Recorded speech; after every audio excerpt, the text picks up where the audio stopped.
This is NTD Good Morning. Live from our global headquarters, here are Evelyn Lee and Kevin Hogan. Welcome to NTD. Welcome. Today is Tuesday, December 5th. And you know, Evelyn, I think a central point in the argument of whether or not to support Israel in its war on Hamas is evidence in Senator Bernie Sanders' statement that you can't destroy an entire neighborhood just to take out a single terrorist. Right. I mean, the IDF came out with statements that say that this is not what happens. And also, I mean, it's a long discussion, right? Also, people arguing about moral equivalency and things like that. But we want to start off today, as touched upon with the Israel-Hamas war. Top UN officials are warning of an apocalyptic situation right now in Gaza and saying there is no safe place for civilians to go. The U.S. says while it supports Israel in its war against Hamas, how it defends itself matters. The U.S. State Department said yesterday it's watching Israel's southern offensive closely and has seen improvement. NTD's Jeremy Sandberg has more on the concern and Israel's response. State Department spokesperson Matthew Miller said Monday it's not just Israel's intent that matters, it's results. And we are watching very closely and will continue to watch very closely before we draw any definitive assessments. Miller says so far Israel's military campaign in southern Gaza looks different than its operations carried out in the north. He says some improvements are targeted evacuations in specific neighborhoods, with UN-supported deconfliction zones where civilians can safely shelter. We do not want to see the same level of civilian casualties. We do not want to see the same level of mass displacement.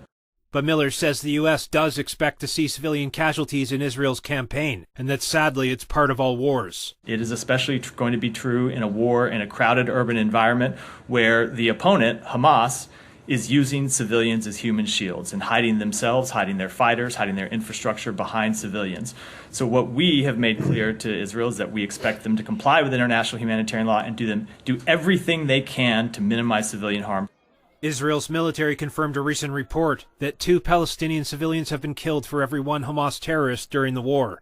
I think that our numbers will be corroborated if you compare that ratio to any other conflict in urban terrain between a military and a terrorist organization using civilians as their human shield and embedded in the civilian population. You will find that ratio is tremendously positive. IDF spokesman Daniel Hagari on Monday declared Israel's military was expanding ground operations everywhere in the Gaza Strip to target Hamas centers of gravity. The military spokesman says fighter jets were carrying out significant and very precise strikes based on intelligence. Part of several operations, Hagari says, were executed by combined ground and air forces to eliminate terrorists and their infrastructures.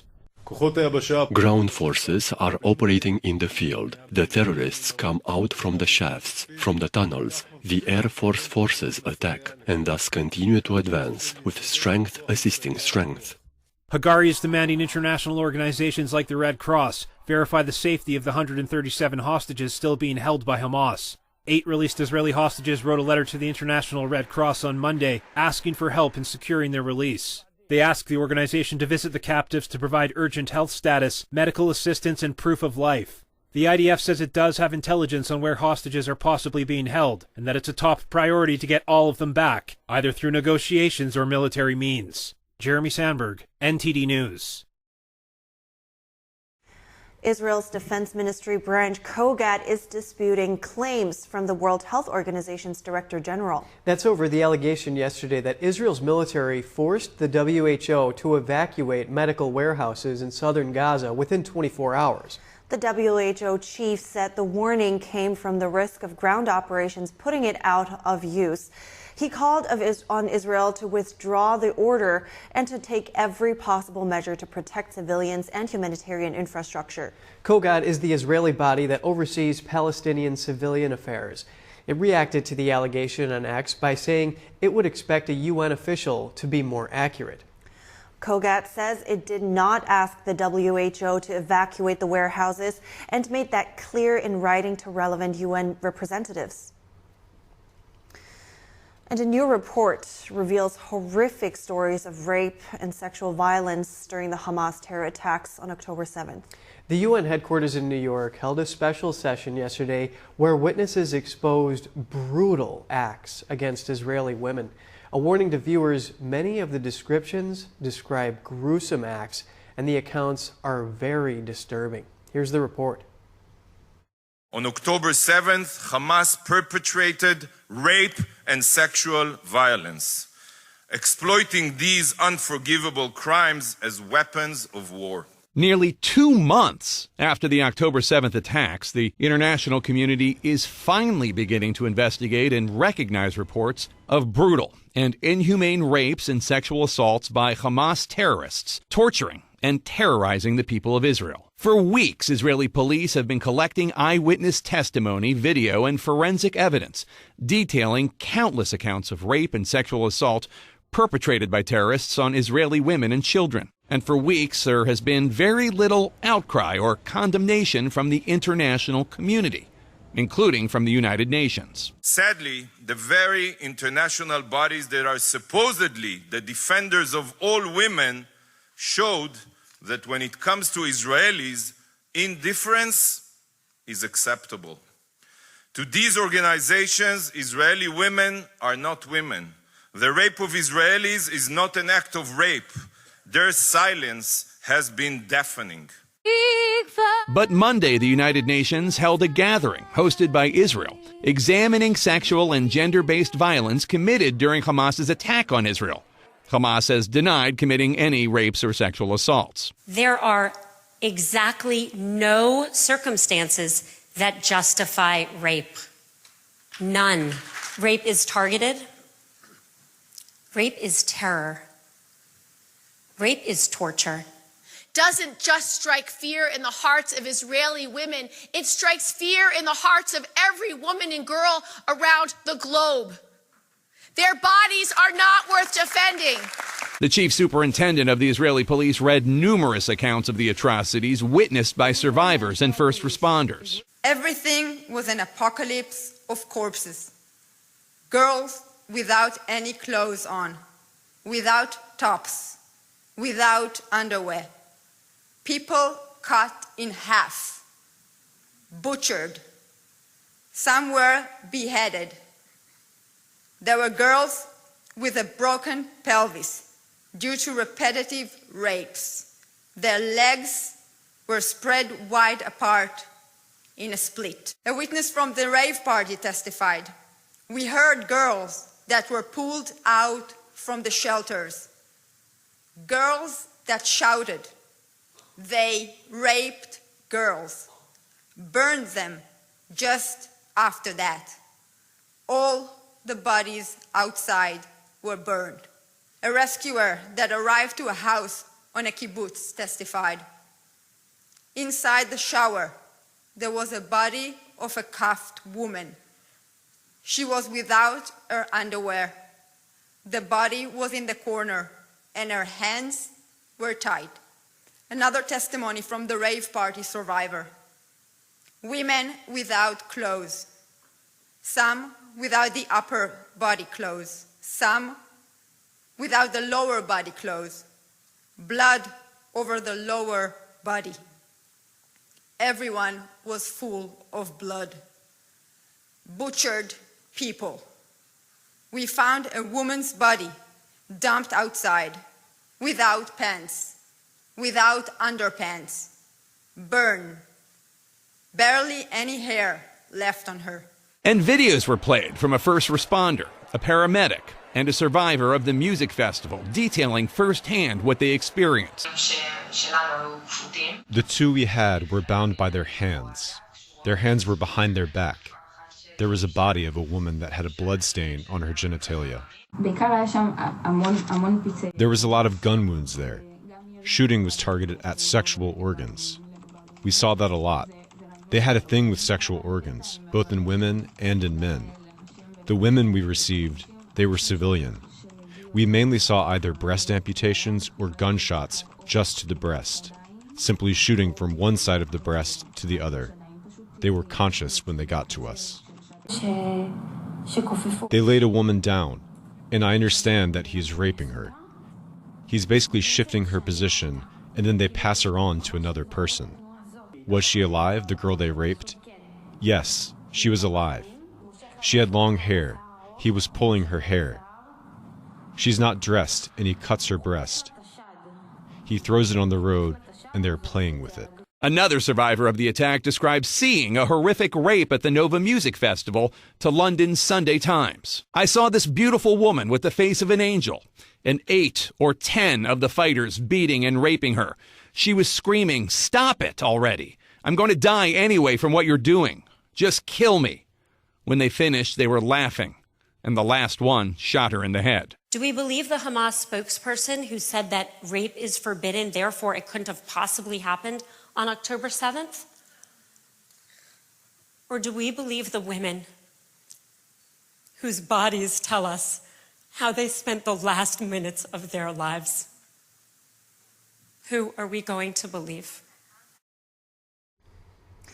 The United Nations doesn't recognize Hamas as a terrorist organization, and the speakers are calling for the UN to do so. Also, the UN hasn't recognized the sexual violence committed on October 7th. The speakers are calling for the United Nations to acknowledge that as well. I think that really, it's hard to watch, definitely, very hard to watch, but I think it's important to be aware of. So it's good that we were able to show a lot of uncut versions here. Also just the unfathomable disregard for human life. Yes, I mean, it's very difficult to swallow that pill in the morning, but it is very important to be aware of these kind of things because, as they say, if you don't know history, it's bound to repeat itself. So they're making this known. Because, of course, when October 7th happened, we saw the footage of the paragliders coming down, machine gunning cars and people. But now, as time goes on, we're able to get out the actual testimony of what happened and these gruesome details here. These stories, it's really hard to imagine even what is going on in their heads. But that brings us to our next story, which is what actually motivates terrorists to commit these acts of terror. A French-Israeli journalist has interviewed dozens of terrorists from Islamic groups. He has some insight into what motivates terrorists and the underlying reasons for conflict in the Middle East. Let's take a look. The crisis in the Middle East is one that spans decades, even centuries. The Israel-Hamas conflict being just the latest one. What does Hamas want out of the conflict with Israel? I must add that we don't only fight against occupation. Our goal is to spread Islam to all, everywhere. What do terrorist groups say Islam teaches them to motivate them to commit acts of terrorism? It's written in the Quran. When a martyr blows himself up, it's beautiful. It feels so good. He doesn't feel any pain, only pleasure. And even dead, he wants to do it again and again. I will not feel sorry for any Israeli kid, and I will not regret even if it is a nursery full of kids. It's enough that I will be a martyr and I will go in front of God. Representing my family, 70 people, my wife, my children, my sisters, and all my friends. 70 people will go to paradise on my merit. This is a big honor for me.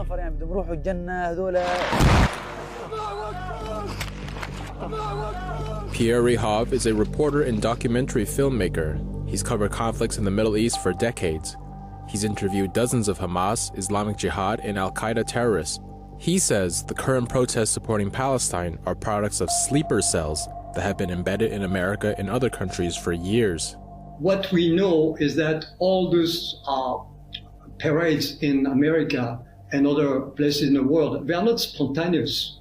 It was kind of organized. Those are terrorist sleeping cells. They have been there for a long time. You certainly know my friend Steve Emerson, who had been covering for many, many years also. He wrote Jihad in America like 20 years ago, 25 years ago. And this is what is happening. A lot of the mosques are actually covering within their walls small organizations. I'm not talking about all the mosques, obviously, but some of the mosques are just terrorist bases. Rehov talks about who is funding Islamic terrorist propaganda around the world. Is it Iran, Russia, China? It's all of the above, and you forgot the most important, Qatar. Qatar also is involved. Qatar, Russia, China. Very good point. But more, also, you have to understand, European Union. They send millions of dollars to left-wing organizations within Israel or within the Palestinian territories. Rehov pulls no punches when talking about the future of terrorism. We will not be able to stop terrorism until the moment people actually call the things for what they are. If you're if you're reading the newspapers and if you're watching a lot of mainstream media, they don't even dare calling Hamas a terror organization. Rahav remains hopeful about an end to conflict in the Middle East. My hope is that we expand the Abraham Accords to all of the region of including Saudi Arabia. And another hope is that America will wake up, and I think they are actually doing it now. The complex political and religious divide in the Middle East is long-standing. Rahav says it's necessary to find a global government for Palestinians that is capable of accepting the existence of Israel and making peace with them. And what those terrorist aspirants are actually fed is just all lies, because of course the Quran forbids suicide, namely in these suicide bombings, and then killing other people. Right. Yeah, it's really just hard to imagine what's going on in their heads, right? Because, as you say, there's also, in a Hamas-controlled Gaza, these kids often grow up with brainwashing, so. Yes. So back to the United States. That's right, yeah.